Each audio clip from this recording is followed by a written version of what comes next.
Hello students, in this video we will continue further with capacitors. So basically this is the lecture 8 on capacitors. ठीक है, fine. Now कल के video में हम लोगों ने ये देखा था कि how can you have different types of arrangements of dielectrics. आप डाइलेक्ट्रिक्स को कैपेसिटर के अंदर कितने अलग अलग तरह से अरेंज कर सकते हो. सो जैसे हमने ये देखा था कि you can arrange them in series, you can arrange them in parallel, दोनों का कॉम्बिनेशन भी पॉसिबल है. Now in this video we are going to see more of the same. हम लोग उसी चीज को, वेरियस अरेंजमेंट्स ऑफ डाइलेक्ट्रिक्स को ही हम लोग पढ़ने वाले हैं. Okay, so in this video we will start off with variation of dielectric constant.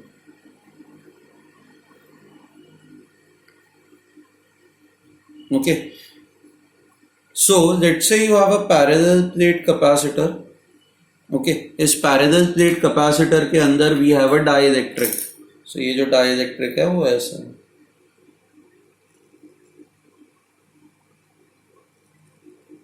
You can see that this is occupying the entire space. Now the only problem with this is कि इस block का या इस dielectric का dielectric constant ये constant नहीं है, it is varying. Okay, and ये कैसे वेरी कर रहा है? So it is varying in this direction. Let's say आप यहाँ से, let's say this corresponds to x equal to 0 and हम लोग x डायरेक्शन जो है वो इस साइड पे मेजर कर रहे हैं. तो it is given to you in the question that dielectric constant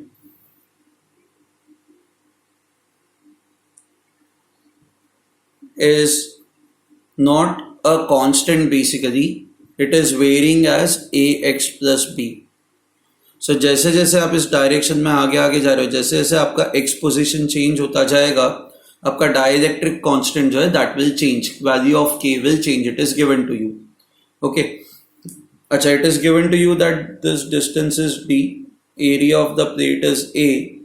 तो आपको क्या फाइंड आउट करना है? You have to find out the equivalent capacitance of this capacitor, C equivalent.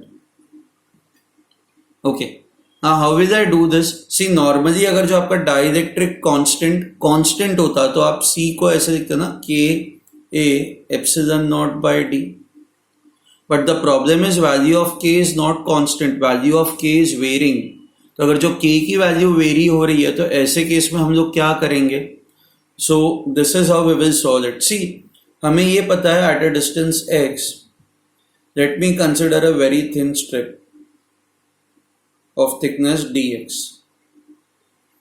Now मुझे ये पता है कि because this strip is very very thin, okay, it is very very thin, तो सारे पॉइंट्स का x कोऑर्डिनेट लगभग सेम ही होगा. एंड सारे पॉइंट्स का x कोऑर्डिनेट सेम होगा तो इन सारे पॉइंट्स पे आपका जो डाइलेक्ट्रिक कांस्टेंट k है उसकी वैल्यू भी इन सारे पॉइंट्स पे सेम होगी. So I can write in this elemental strip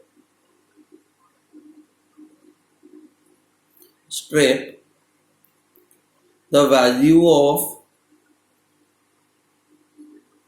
dielectric constant is same at all points.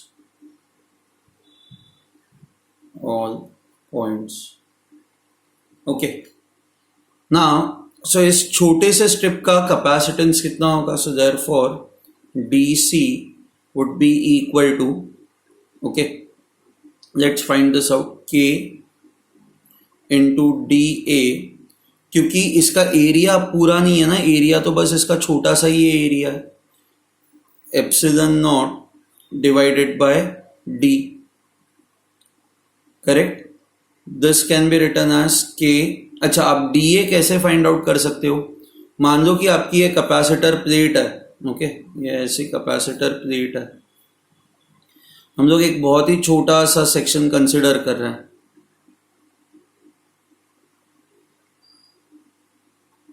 Okay, the thickness of this is dx.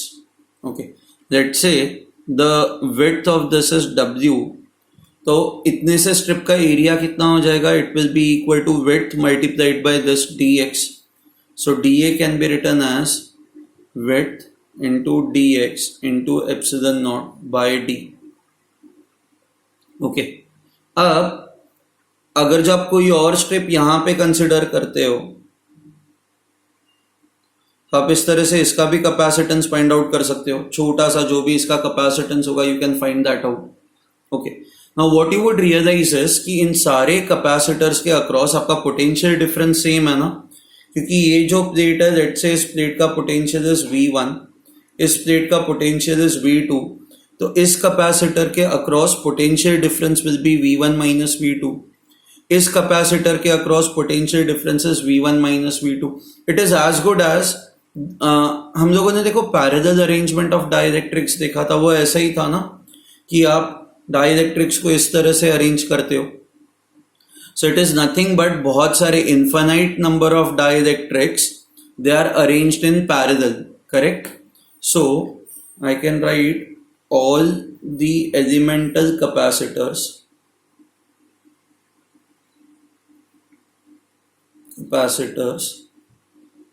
can be considered as arranged in parallel. Okay, you can assume that they all are arranged in parallel. If they all are arranged in parallel तो क्या होगा? Okay, let's see. तो इस case में आपका total capacitance कितना आ जाएगा? C equivalent, it will be equal to DC1 plus DC2 plus DC3.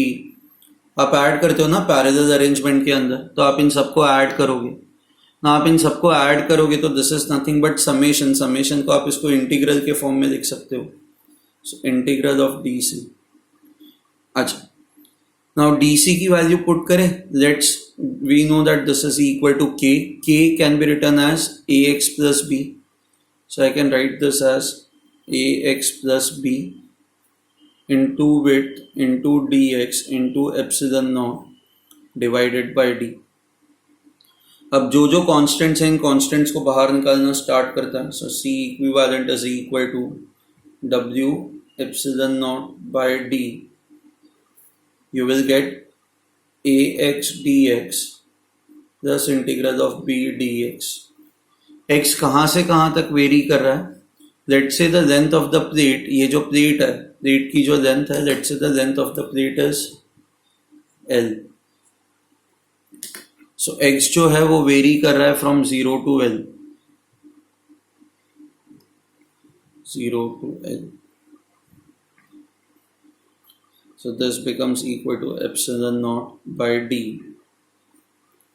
ये हो जाएगा ax square by 2 एंड आप लिमिट्स पुट करोगे तो you will get this as al square by 2. This will be b बाहर निकलेगा, integral of 1 will be x. So आप limits put करोगे तो you will get this as b. Okay, so your C equivalent will now be equal to, ठीक है, L common है, बाहर निकालता है. सो ओमेगा इंटू ओमेगा नहीं, W into L epsilon naught by d will get this as AL by 2 plus B. W into L, W is this, L is this. So W into L is nothing but the area of the plate. So I can write this as A epsilon naught by d AL by 2 plus B. This becomes your equivalent capacitance. ठीक है. So I hope you have understood this. So यहाँ पे along the length of the plate आपका जो dielectric है वो very कर रहा है. So जो वेरिएशन है that is along the length of the plate. Okay. अब हम लोग दूसरा केस देखेंगे जहां पे आपका डाइलेक्ट्रिक जो है वो इस डायरेक्शन में वेरी कर रहा है. हमने अभी जो केस देखा था वो ऐसा था कि इस डायरेक्शन में वेरी कर रहा था. ओके, सो आई से variation of dielectric constant along the length of the plate.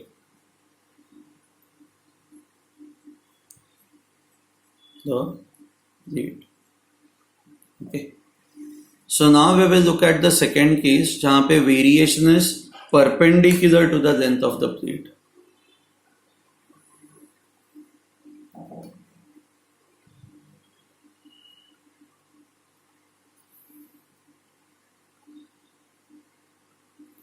constant perpendicular to the length of the plate.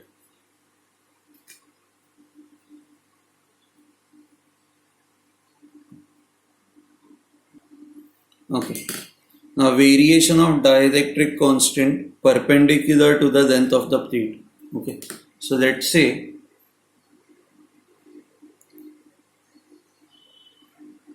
these are capacitor plates. Okay.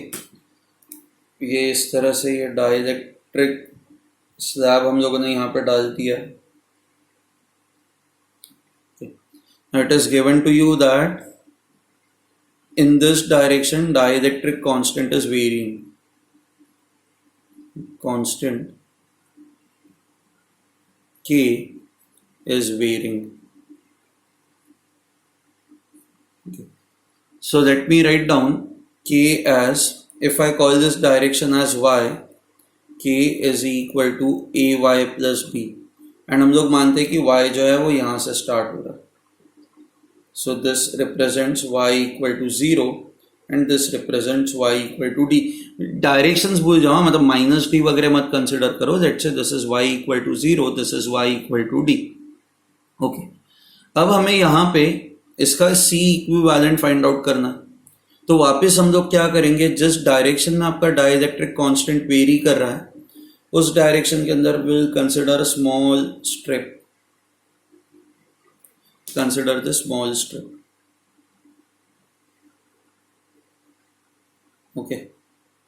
So let's say the thickness of the small strip is dy.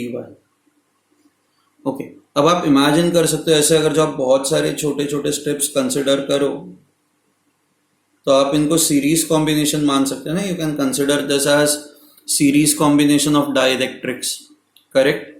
तो सबसे पहले एक काम करते हैं, ये जो छोटा कैपेसिटर है, ये जो एलिमेंटल स्ट्रिप है उसका कैपेसिटेंस फाइंड आउट करते हैं. The capacitance DC of elemental strip.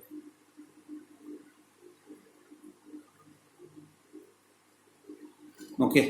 This is equal to, अच्छा now area of the plates is a. तो हमें पता है कि सीरीज कॉम्बिनेशन में एरिया सबका सेम रहता है.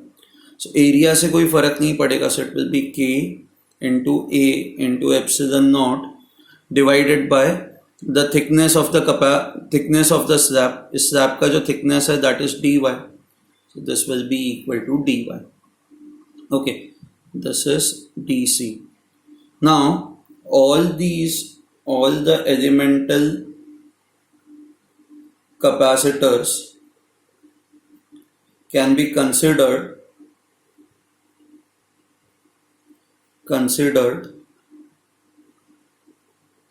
as connected in series.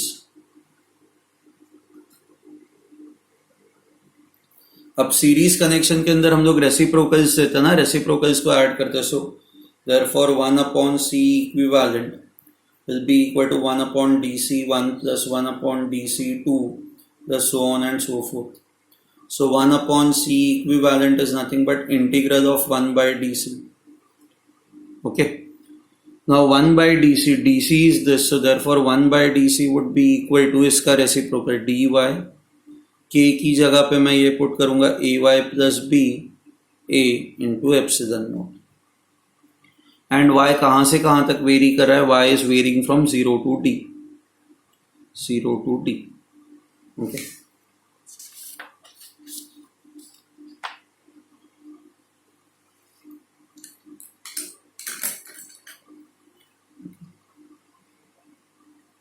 So 1 upon C equivalent is equal to integral of dy on ay plus b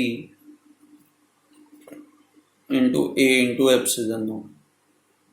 So 1 upon C equivalent, ये y varies from 0 to d. ये a और epsilon naught constant है, तो ये 1 by a epsilon naught 0 to d dy upon ay plus b. So 1 upon C equivalent is equal to 1 upon A epsilon naught. अच्छा, इसका integral होता है ln of ay plus b and y varies from 0 to d. So 1 upon C equivalent is equal to 1 upon A epsilon naught. So ये हो जाएगा ln of AD plus B and फिर y के जगह पे 0 put करो तो minus ln b, तो eventually you will divide this by b. Okay, so अब आपका C equivalent will be equal to A into epsilon naught divided by ln of E plus b divided by b.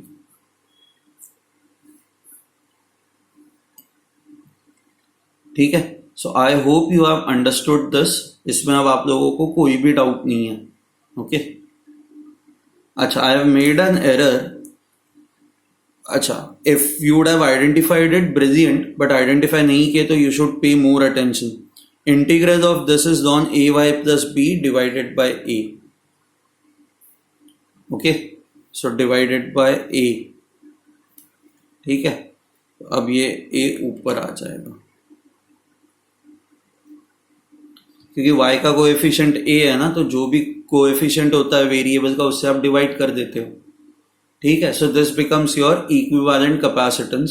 So in this case हम लोगों ने ये माना था कि ये सारे जो एलिमेंटल कैपेसिटर्स है, all these elemental capacitors are connected in series. I hope you have understood this. Okay, we will look at the next case now. Next case कुछ ऐसा है. You have again two parallel plates and ये जो dielectric है ना, ये dielectric इस तरह से है. This is how dielectric is arranged.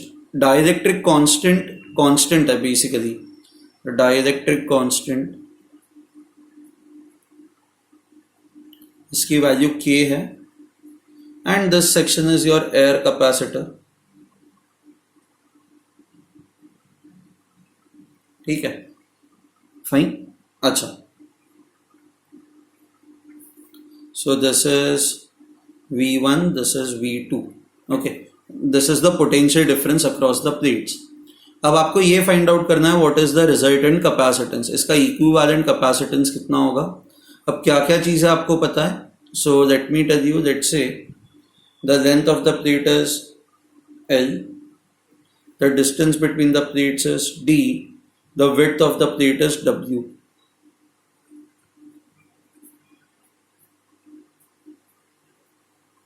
is equal to W. ये आपको दिया गया है. ठीक है, so how will I solve this now. इसको मैं किस तरह से सॉल्व कर सकता हूं. See, I just draw the diagram again. Okay, ये यहां से I draw it this way. So ये यहां पे एक डाइलेक्ट्रिक स्लैब है.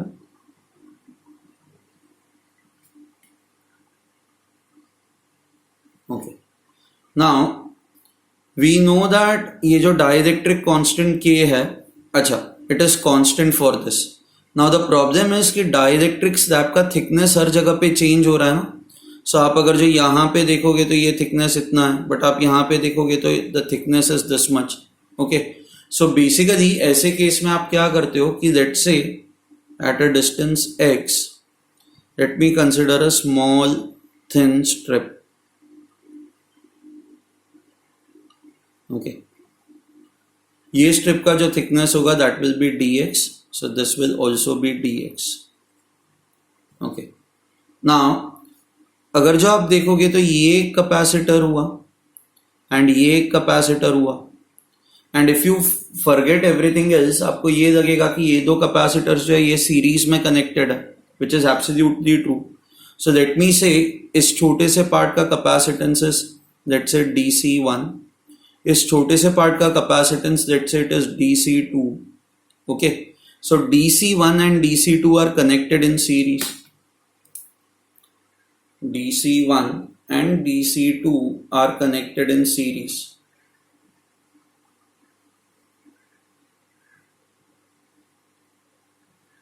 अच्छा, let's say this distance is we know d ये आप कितना मान सकते हो? If I consider this angle as theta, so this can be written as x tan theta. Okay, and if this is x tan theta, this will be equal to d minus x tan theta. Correct. Now dc1 ये आपका air capacitor है, तो इसकी value निकालते हैं पहले.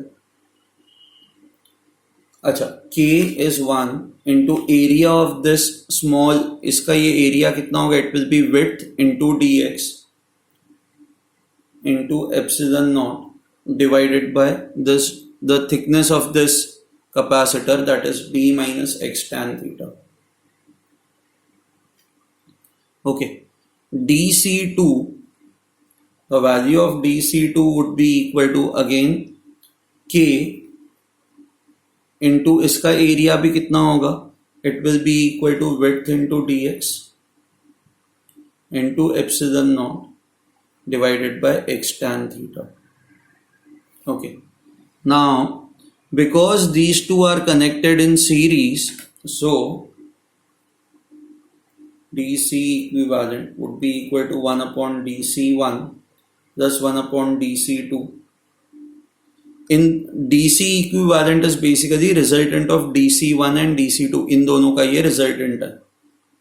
So 1 upon dc equivalent is equal to 1 upon dc1, so that is d minus x tan theta. So w into epsilon naught into dx plus x tan theta divided by k into w into epsilon naught into dx. Okay, now I can find out 1 upon dc equivalent is equal to, क्या क्या चीजें constant है?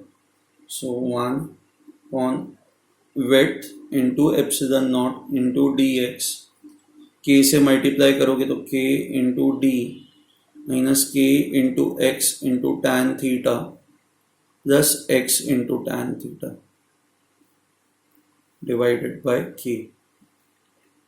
So 1 upon dc equivalent would be equal to width into epsilon naught into k into dx.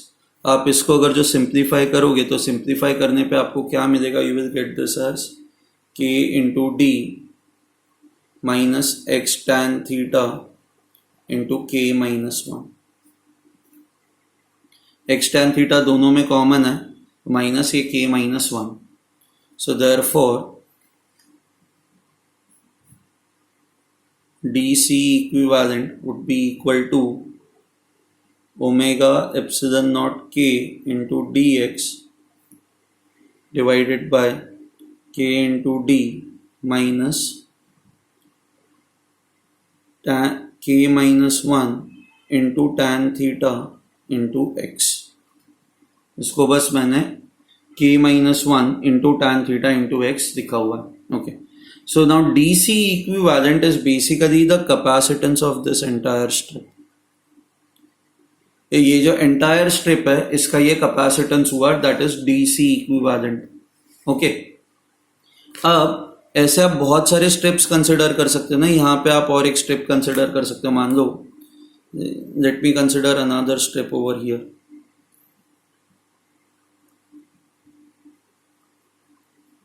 Now you can see that potential difference across this strip and potential difference across this strip is same. So you can assume that ये सारे जो capacitors है they are connected in parallel now. तो अगर जो ये सारे elemental capacitors if they are all connected in parallel, तो आपका total capacitance कितना हो जाएगा? So therefore all elemental capacitors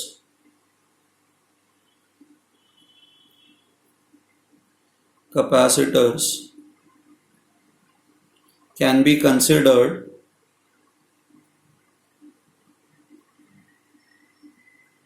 as connected in parallel.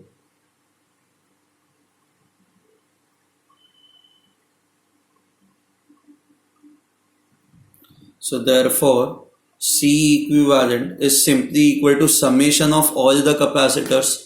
So summation का मीनिंग होता है आप इंटीग्रेट करो इसको. So now we will just solve this.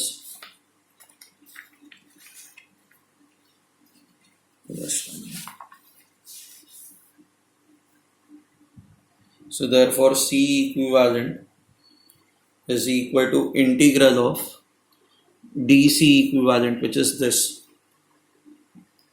W into epsilon naught into K into dx, divided by K into d minus K minus 1 into tan theta into x. अब जो जो constants हैं उन कॉन्स्टेंट्स को बाहर निकालते हैं हम लोग. x कहाँ से कहाँ तक वेरी कर रहा है, हमें पता है कि ये जो x है ये 0 से L तक वेरी कर रहा है.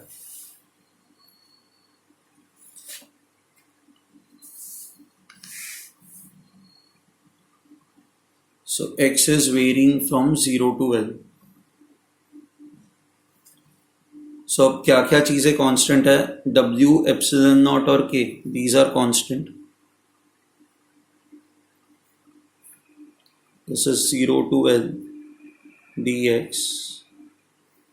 This is K into d minus K minus 1 tan theta into x. Okay. So therefore C equivalent would be equal to, अच्छा इसका इंटीग्रल क्या होगा, it is of the form 1/x के फॉर्म में है ना, ये 1/x का इंटीग्रल होता है ln k d minus k minus 1 into tan theta x, ठीक है, डिवाइडेड बाय x का coefficient that is minus k minus 1 into tan theta. x कहाँ से कहाँ तक वेरी कर रहा है, 0 से L तक.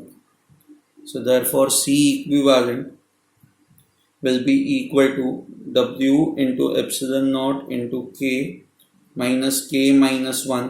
अच्छा tan theta can be written as, if you look at this, यहाँ पे हमने थीटा ये माना है ना, तो this is basically your theta. Now इस ट्रायंगल के अंदर आपका tan थीटा क्या होगा, opposite side that is d divided by adjacent side that is L. So आप tan थीटा को d बाय L लिख सकते हो ना. So this can be written as d by L ln of, आप this can be written as k d minus k minus 1 tan theta is d by L. x के जगह पे आप पहले L पुट करोगे माइनस ln ऑफ x के जगह पे 0 पुट करोगे तो you will just get ln kd. So now this becomes equal to C equivalent W into epsilon naught into K, L ऊपर चला जाएगा, minus K minus 1 into D. अच्छा यहाँ पे लेट्स सी क्या क्या चीजें कट हो जाएंगी, L और L कट हो जाएगा, ये ओपन करोगे तो KD माइनस KD कट हो जाएगा प्लस D, तो you will just get this as ln D minus ln KD. This is what you are going to get. Okay, अच्छा आप माइनस साइन अंदर दे दो तो you will get this as C equivalent.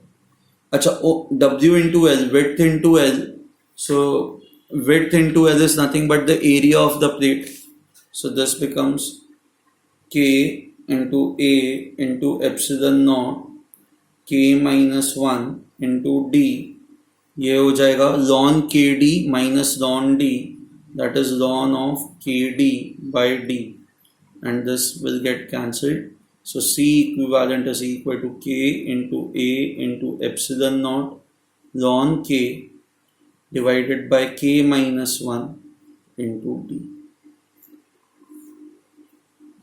I hope you have understood this. So हमने 3 अलग अलग cases किए और 3 अलग अलग केसेस में हमने ये देखा है कि हाउ टू एनालाइज दिस. इस केस में K was constant but what was changing was the thickness. ये जो डाइइलेक्ट्रिक स्लैब है, डाइइलेक्ट्रिक स्लैब का थिकनेस कंटिन्यूसली चेंज हो रहा था. अब ना इसमें बहुत सारे वेरिएशंस आ सकते हैं. अब ये आप खुद से भी कर सकते हो. मान लो यू हैव 2 स्फीयरिकल शेल्स,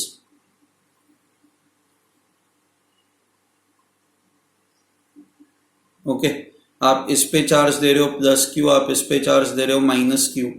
तो आपका जो भी कैपेसिटेंस होगा बेसिकली, सी ऐसे केसेस में दो कैपेसिटर्स होता है ना, एक C1 एंड एक बाहर वाला C2, बट ये C2 तब पिक्चर में आता है जब बाहर वाले सरफेस पे चार्ज हो, बट यहाँ पे हम लोग मान रहे हैं कि बाहर वाले सरफेस पे कोई भी चार्ज नहीं है, तो C2 will anyway be equal to 0, आप इसको छोड़ दोगे। नाउ C1 फाइंड आउट करना है। Now what they can say is कि कंटिन्यूस इस डायरेक्शन में जो हमने एक डाइलेक्ट्रिक डाला हुआ है और उसका कांस्टेंट K कंटिन्यूसली वेरी कर रहा है, तो आप क्या कर सकते हो कि आप ना एक काम कर सकते हो, at a distance x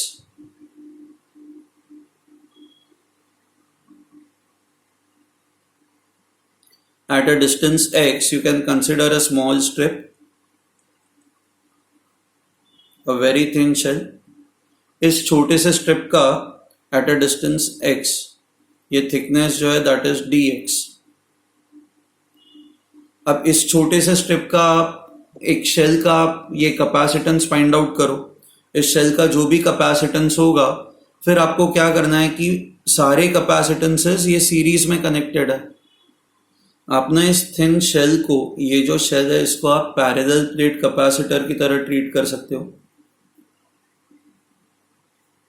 capacitor, okay, इस छोटे से इसका कैपेसिटेंस कितना होगा, जो भी इसका डाइलेक्ट्रिक कांस्टेंट है K into area, surface area of this is 4 pi x square A epsilon naught divided by the thickness that is dx।